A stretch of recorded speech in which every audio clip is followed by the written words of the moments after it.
everyone and welcome to today's session.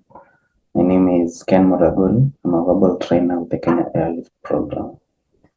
So today we'll be looking at a relatively avoided topic of easy questions.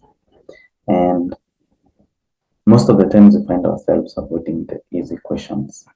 So today we'll be learning on how to utilize these questions and asking ourselves, is it worth it to look at these easy questions? So first of all, I'd like us to do two simple questions. So they are rated as easy questions.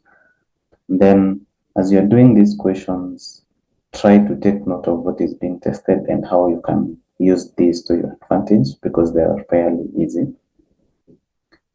So here is our first example. Go ahead and pause and then note down your answer, and then we'll talk about it later. And here's the second example. So the first one is critical reasoning and the second one is sentence correction. Go ahead and pause, note down your answer, and then we'll discuss the answers later. So what we're asking ourselves today is, what's the use of easy questions? So of course we know that GMAT ranks questions according to difficulty. So we'll find some easy questions, medium questions, and very difficult questions. So sometimes you will find them being referred to as level 300, level 500, level 600, level 800, 700 questions. And this just indicates the difficulty of that question. So if you can answer this question, what rank could you fall in if you got it correct? So the harder the question is, the higher its weighted score contribution is. So we know every question gets a score of 1 to 6, and it depends, of course, on difficulty. So the easiest ones are at this end, and the most difficult ones are at this end. So this means that the difficult questions have more weight. So if you get one difficult question right, your score goes up significantly as compared to the easy questions. But now this brings about the question, are easy questions irrelevant? Should we not concentrate on them? Should we just concentrate on these difficult questions or medium difficulty questions? Okay, so let's discuss its relevance. So in the exam, how are these easy questions useful? So we begin here by actually they are the most important questions. Why is this? Because even if we are saying that the difficult questions carry more marks, you'll never get to the difficult questions without handling and actually getting correct the easy questions.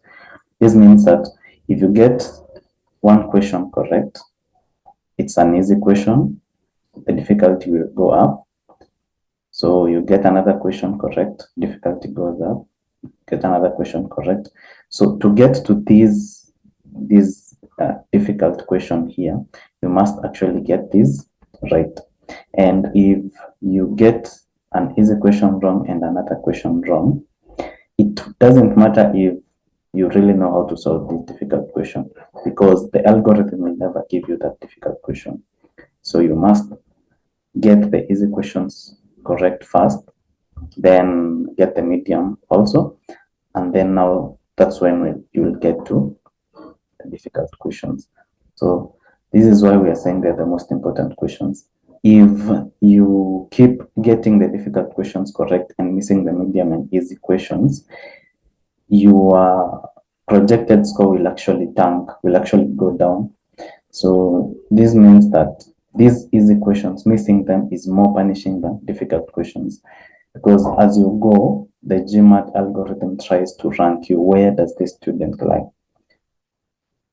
So it's the easy questions are the building block to the algorithm's ranking of your ability, because as the algorithm works, if say you are a medium student, so you are supposed to get a medium score. So this means that the questions, so say this is medium, this is low, this is high difficulty.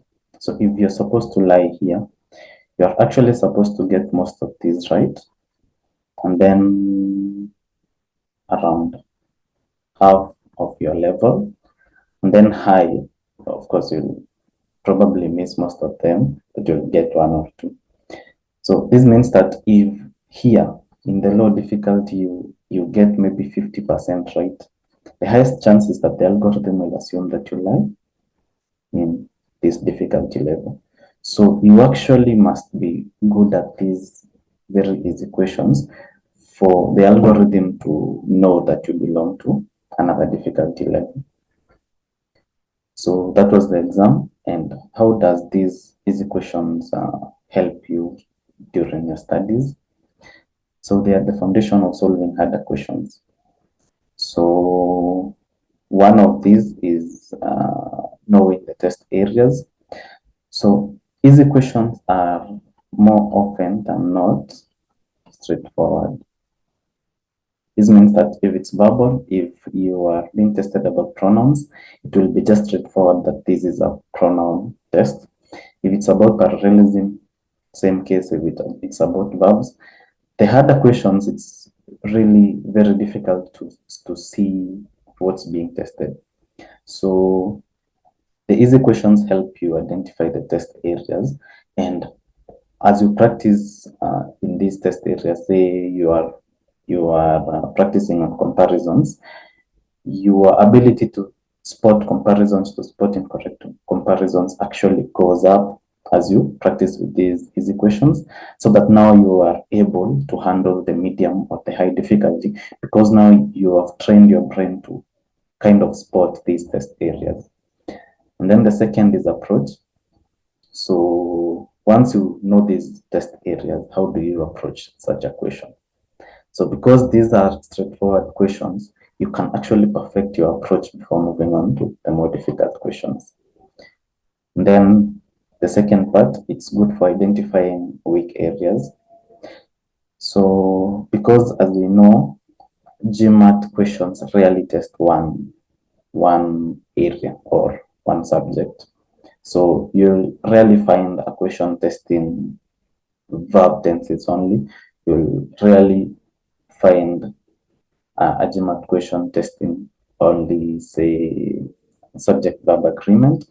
But with the easy questions, if say you are consistently missing easy questions pertaining to idioms or pertaining to the subjunctive form, you now know that this is a problematic area for me, and now you can concentrate on that. For the difficult questions, you have 5 topics being tested. So even if you miss that question, it's really difficult to say or to tell what area is giving you problems. So these easy questions help you identify what areas to work on so that you can improve your GMAT score. And then the third, and probably the most important here, is they help you eliminate careless errors. So this means that sometimes, of course, especially in verbal, we miss questions because we overlook something. So maybe we read too fast and missed one modifier, or we misunderstood what message was being passed along in this question. So the easy questions help you, one, as you build your approach. These can also, of course, entail careless errors eliminations. So that means that you note where you did a careless error, you missed a question, not because you didn't know, but because you weren't careful enough in your attention to detail. So practicing with the easy questions helps you now build this approach, build your strategy, build how you be handling these questions so that you do not end up doing careless errors. And once you eliminate careless errors, you'll most definitely move from or be able to handle the easy questions. Remember, GMAT tests your ability to solve a question accurately and fast enough.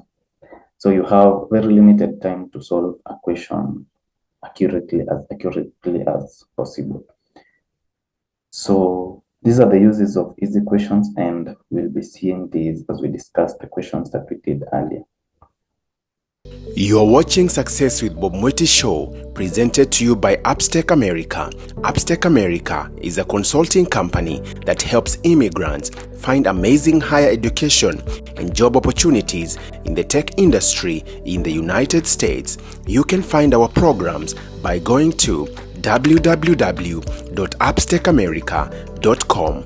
Upstack America, we wake you up to the unlimited potential. So this was our first question. This is a CR question, and specifically an inference question. So we see the cost of producing radios in country Q is 10% less than the cost of producing radios in country Y. Even after transportation fees and tariff charges are added, it is still cheaper for a company to import radios from country Q to country Y than to produce radios in country Y. So the statements above if true best support each of the following assertions. So remember, we said first step, understand what you are being told. Understand all the information that you are presented with. So from here we can see the total cost of importing radios from country Y from country Q to country Y. So that is the cost of production plus transportation plus tariffs are actually less than, so this is country Q, are actually less than the production cost of country Y. So this is the information that we have, and we know cost of production in country Q is 10% less than production in country Y. So this is the whole of the information that we're presented with. So what can we infer from this information? So we have our 5 choices. A, labor costs in country Q are 10% below those of country Y. So labor costs of country Q are 10% below those of country Y. So this means, this probably comes from the fact that the cost of production in Y is less than in Q is less than that of country Y. But we know cost of production is not only labor cost. It can be cost of raw materials. It can be cost of, say, power, and so on and so forth.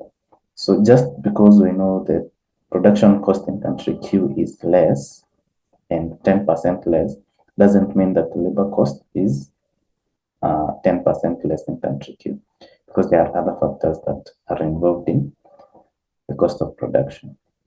So for that reason, A is out. B, importing radios from country Q to country Y will eliminate 10% of the manufacturing jobs in country Y. So again, this is just an assumption, because we are assuming that this country will stop manufacturing. We do not know that for sure. We just know that the cost of producing in country Y is more expensive than in country Q. So we don't know this for sure.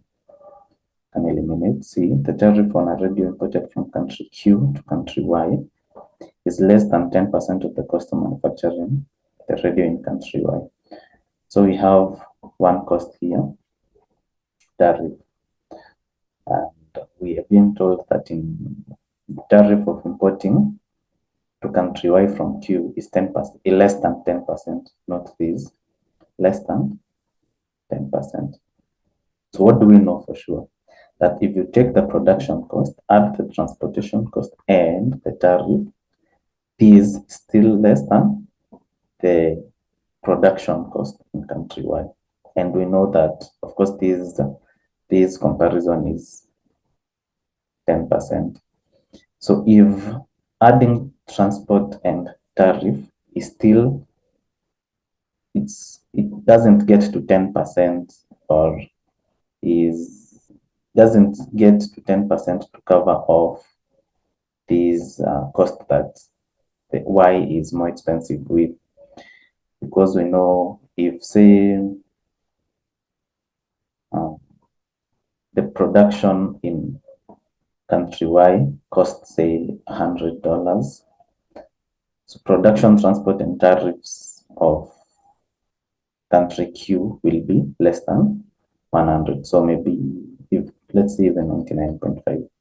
So this means that adding transport and tariffs is less than 10%. So it's actually true to say that tariffs alone are definitely less than 10%, because we know transport and tariffs are already less than 10%. So that means tariffs alone are less than 10%. So keep C. D, the fee for transporting a radio from country Q to Y is more than 10% of the cost of manufacturing the radio in country Q. So this now targets only transportation and says is more than 10% more than the cost of manufacturing the radio in country Q. So we know, of course, it's definitely less than 10%. So this is opposite of what we want. Then E, it takes 10% less time to manufacture radio in country Q than in country Y. We do not know anything about the time of manufacture. It may be that country Q manufactures in a year and country Y manufactures in 6 months. We do not know anything about that. So eliminate E, and our answer is C. So this was an easy question, and it was only easy if you took time to understand what this actually means. So not just knowing that the costs associated with Q are less than the cost associated with Y, but knowing how much less they are, or which specific costs are accounted for here. So just knowing that would enable you to solve this question relatively easy. And even if you got this question wrong, you will know where you went wrong. So if it's out of scope, like E, because it's introducing things that we do not know about. If it's opposite, like D, you will know where you read this information wrong. If it's B, where, of course, it's just kind of an extreme answer, and assuming that just because we prefer to import from country Q means that the jobs in country Y will go away. So this is just making unnecessary assumptions. Or in country A, where you only have half of the information needed, because labor costs are part of production costs. So this is how you can use now an easy question to know where you have a problem and where to focus on your revision. And then for the second example, which is the sentence correction example. So a pioneer journalist, Nellie Bly's exploits included circling the globe faster than Jules Verne's fictional Phileas Fogg. So first of all, what message are we trying to pass here? So there is this pioneer journalist called Nellie Bly, whose exploits included circling the globe faster than Jules Verne's fictional Phileas Fogg. So Nellie Bly circled the globe faster than this character, who is, of course, a fictional character of Jules Verne. So with that, we can go straight to our answers. So A, a pioneer journalist. So here we have a modifier. So a pioneer journalist, and then what is it modifying? Nellie Bly's exploits. So this is a possessive. So our subject here is exploits. So a pioneer journalist exploits. So the exploits now are the pioneer journalists. The meaning is very of them. B, the exploits of Nellie Bly, a pioneer journalist. So you see the modifier and the noun that it's modifying. That's okay. Included circling the globe faster than Jules Verne's fictional Phileas Fogg. So that's okay. C, Nellie Bly was a pioneer journalist, including in her exploits. So we see now diction is all wrong. So Nellie Bly was a pioneer journalist, yes, including her exploits. So her exploits is part of her being a pioneer journalist. And then even if you go on, including her exploits, the circling the globe faster, you can feel. So her exploits, the circling the globe. So not her exploits of circling the globe fast. So C is out. D, included in the pioneer journalist Nellie Bly's exploits are circling the globe faster than Jules. So included in the pioneer journalist Nellie Bly's exploits, that's okay, are. So what is included in these exploits that we are given? Circling the globe faster than this guy.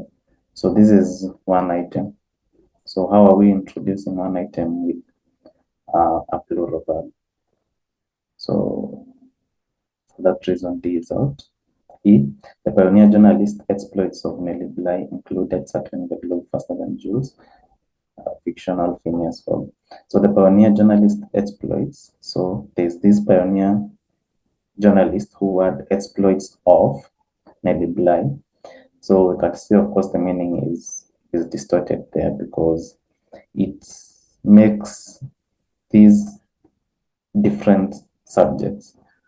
So these journalists had exploits of that belonged to Nellie Bly. So for that reason, E is out, and our answer is B. So if you were to analyze deeper this question, you would see that most of these things are either modifiers, so modifier errors, or meaning errors. And if you struggled with this question, you would know now the areas to focus on. Of course, there is one option here, D, that is about subject-verb agreement. So we can clearly see that easy questions are very easy to analyze, and you can actually know easily what areas to focus on. So that was all for today. I hope you've learned something from this video, and I'll see you in our next lesson.